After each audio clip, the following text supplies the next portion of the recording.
प्रेक्षकांनो नमस्कार। मी मुकेश शिंदे आज पुन्हा एकदा आपल्या BMS न्यूज चॅनलमध्ये मी आपल्या सर्व प्रेक्षकांचं मनपूर्वक स्वागत करतो। मित्रांनो, आपल्या सर्वांना ठाऊक आहे आपल्या चॅनलची टॅगलाईन उघडा डोळे आणि वापरा डोळे।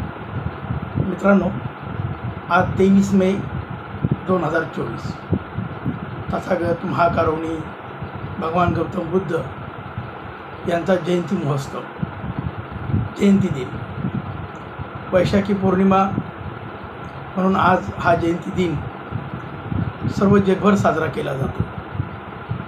संपूर्ण जगामध्ये तथागत महाकारुणी भगवान गौतम बुद्धांची विचाराची पेरणी ही आजच्या ह्या दिवसाच्या निमित्ताने होत असते। मित्रांनो, एक प्रचलित शब्द सर्वत्र बोलला जातो, नको युद्ध आणि हवा बुद्ध। आज बुद्ध त्यांचे विचार याची जगाला गरज आहे, त्याशिवाय काही तरुणोपाय नाही। मित्रांनो, जगामध्ये इसवी सनापूर्वी त्या कालखंडामध्ये भगवान बुद्धांनी मानवी जीवनाचा खरा अर्थ हा समजून घेतला, तो तुम्हा आम्हाला समजून सांगितला आणि जे आपल्या विचारामध्ये जे विकार आहेत त्याच्यावर संशोधन करून, चिंतन आणि मनन करून जीवन जगण्यासाठी कुठली जीवनमूल्य गरजेची आहेत यावर त्यांनी भाष्य केलं आणि भगवंतांनी आपलं जीवन सुजलम सुफलम व्हायचं असेल, समाधानी आणि आनंदी जीवन जगायचं असेल, मोह माया मस्तर यातून बाहेर येऊन समाधानकारक जीवन जगायचं असेल तर नेमकं काय करावं लागेल यावर त्यांनी भाष्य केलं। आणि आज आपण पाहतोय भगवंतांच्या जीवनाच्या विरोधाभासाचं जीवन आज आपण जगतोय। सिद्धार्थ हे राजा होते आणि त्यांच्याकडं सगळं वैभव होतं आणि ते वैभव सगळं सोडून मानवी मूल्य, मानवी विचार आणि जीवनाचं अंतिम सत्य याचा त्यांनी शोध घेतला, चिकित्सा केली आणि त्यांना ज्ञान प्राप्त झालं आणि हे सगळं वैभव त्यांनी सोडलं आणि आजचं जे जीवन आहे, आपण ज्याच्या पाठीमागं लागलेलो आहोत, ते सर्व काही भगवंताकडे होतं। परंतु आजचं जे समाज जीवन आहे हे आसुरलेलं आहे। प्रत्येकाला काहीतरी मिळवायचं आहे, भौतिक सुख पाहिजे आहेत आणि त्यागाची कुणाची तयारी नाही। प्रत्येकाला ह्या ठिकाणी भोग पाहिजे आणि भोग आणि चैनीची काल्पनिक जग याच्या मागं ही संपूर्ण दुनिया ही भोगवस्तू झालेली आहे। प्रत्येकजण एकमेकांचा वापर करू लागलेला आहे, प्रत्येकजण एकमेकांना फसवू लागलेला आहे, मानवी नीतिमूल्य पायदळी तुडवू लागलेला आहे, माणुसकी नावाची वस्तू राहिलेली नाही आणि म्हणून आज समाजामध्ये दुफळी निर्माण झालेली आहे। जात, धर्म, पंथ, भाषा यावर समाज दुभांगलेला आहे आणि म्हणून वैरत्वाची भावना, शत्रुत्वाची भावना ही मोठ्या प्रमाणामध्ये समाजामध्ये निर्माण झालेली आहे आणि म्हणून सुख कुणाला राहिलेलं नाही, समाधान आता कुणाजवळ नाही आहे।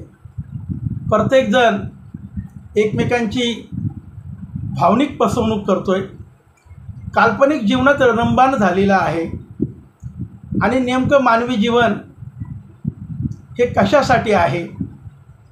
मृत्यू अटळ आहे। मग हे सगळं आपण कशासाठी करतोय? हे भौतिक सुख काय आहे? आणि जर लहान वय, तरुण वय, म्हातारपण आणि मृत्यू ही जीवनाची जर वस्तुस्थिती असेल, मग वस्तुजन्य माणूस का जगत नाही आहे? आणि म्हणून आजच्या जगामध्ये जर जगामध्ये समाधान पाहिजे असेल, अंतिम सुख पाहिजे असेल, आत्मिक समाधान पाहिजे असेल, तर तथागत महाकरुणी भगवान गौतम बुद्धाचा धम्म जो त्यांनी आपल्याला दिलेला आहे, त्या धम्माच्या विचाराची पाठराखण आपण केली पाहिजे, त्याची अंमलबजावणी आपण केली पाहिजे. मित्रांनो, तथागत महाकरुणी भगवान गौतम बुद्धाच्या नंतर राजा सम्राट अशोक आणि त्यानंतर बोधिसत्व परमपूज्य डॉक्टर बाबासाहेब आंबेडकर यांनी संपूर्ण भारतभर बौद्ध धम्माचा प्रचार आणि प्रसार केला. बौद्ध धम्म म्हणजे काय? तर एक विचार प्रणाली, मानवी जीवनाची सुखमय जगण्यासाठी एक नियमावली, आणि ह्या नियमावलीमधनं जर आपण जीवन व्यतीत केलं तर सुख, समाधान, शांतता हे आपल्याला प्राप्त होईल.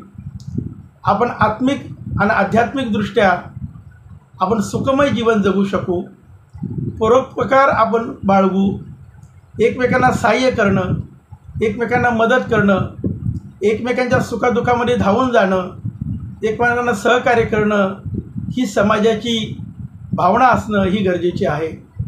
आणि म्हणून भगवान बुद्धांचे विचार, डॉक्टर बाबासाहेब आंबेडकरांचे विचार हे एकमेकांना सहाय्य करायला शिकवतात. आपण जीवनामध्ये प्रत्येकजण काहीतरी मिळवण्यासाठी धावतो आहे, परंतु त्याग हा लय महत्त्वाचा असतो. आपण जर त्याग केला, चांगल्या विचाराची प्रेरणा केली आणि आपण चिंतन आणि मनन केलं तर मानवी जीवनाला आकार देऊ शकतो. म्हणून आजच्या मानवी जीवनाला तथागत भगवान गौतम बुद्धांच्या विचाराची अत्यंत आवश्यकता आहे. ज्यांनी कोणी बौद्ध धर्माची विचारधारा स्वीकारली, तथागत महाकरुणी भगवान गौतम बुद्धांची विचारधारा स्वीकारली, ती सर्व राष्ट्र यांनी ही प्रगत झालेली आहे. भगवंताचा वैज्ञानिक दृष्टिकोन आहे, त्याच्यामध्ये काही भेदभाव नाही आहे, त्याच्या मूर्तीपूजा नाही आहे, आणि ह्या धर्मामध्ये वस्तुनिष्ठ परिपाठ आहे. आणि म्हणून मित्रांनो, आज तथागत महाकरुणी भगवान गौतम बुद्धांना स्मरण करत असताना, त्यांच्या जीवनावर प्रकाश टाकत असताना, आपण आपल्या जीवनाची जीवनमूल्य आहे, नीतिमूल्य जी आहे त्याची जोपासना करत असताना आपल्याकडून कुणाचं नुकसान होणार नाही, आपण कुणाच्या चुकीला कारणीभूत ठरणार नाही, आपण काही चुका करणार नाही, अशा पद्धतीची प्रतिबद्धता आपण स्वतःची करून घेतली पाहिजे. आपण आपलं कुटुंब, आपला समाज, आपला देश ह्या ठिकाणी आनंदमय वातावरण कसं निर्माण होईल, आणि ह्या भौतिक सुखाला सोडून हे जे काल्पनिक विश्व निर्माण झालेलं आहे, ह्या काल्पनिक विश्वाचा त्याग करून आपण सर्वांनी तथागत भगवान गौतम बुद्धाच्या विचारांना शरण गेलं पाहिजे. तर ह्या जगामध्ये शांतता नांदेल, युद्ध टळेल, प्रेमभावना, स्नेहभावना ही वाढीस लागेल. अशा पद्धतीचे विचार आपण दृढ केले पाहिजे. म्हणून मित्रांनो, बौद्ध धम्म विचारधारेचा प्रचार आणि प्रसार करत असताना आपण महाकरुणी तथा भगवान गौतम बुद्ध असतील, राजा सम्राट अशोक असेल, आणि तथागत बोधिसत्व डॉक्टर बाबासाहेब आंबेडकर असतील, या सर्वांच्या विचाराची जर आपण नाळ आपल्या व्यक्तिगत कौटुंबिक जीवनाला जर जोडली आणि तशा पद्धतीची प्रतिबद्धता आपण निर्माण केली तर निश्चितपणे आपलं मंगल होईल, आपलं जीवन मंगल कामना निर्माण होईल, आणि समाधान हे आपल्याला ह्या ठिकाणी लाभेल.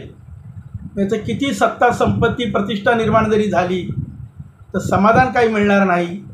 समाधान मिळवायचं असेल, जीवन आनंदमय निर्माण करायचं असेल, समाजामध्ये परोपकार निर्माण करायचा असेल, शांतता, वैभव नांदायचं असेल, तर आजच आपण सर्वांनी एकत्रितपणे येऊन वैरत्वाची भावना, शत्रुत्वाची भावना, मतभेद हे दूर करून समाजामध्ये एकोपा नांदेल, समाजामध्ये समता, न्याय, बंधुत्व याचा विचार होईल.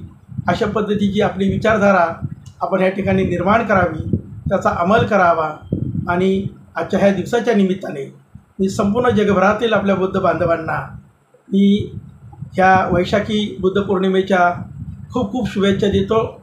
भगवान बुद्धांना नमन करतो आणि आपल्या सर्वांना शुभेच्छा देऊन आतुरता ह्या ठिकाणी थांबतो. मित्रांनो, माझं चॅनल सबस्क्राईब केले नसेल तर अशा पद्धतीच्या विचारांसाठी माझं चॅनल आपण सबस्क्राईब करून शेअर करावं अशी विनंती करतो. पुन्हा एकदा समस्त भारतवासियांना बुद्ध धम्माची वैशाखी पौर्णिमेच्या मी मनपूर्वक शुभेच्छा देतो. नमो बुद्धाय. सबका मंगल हो.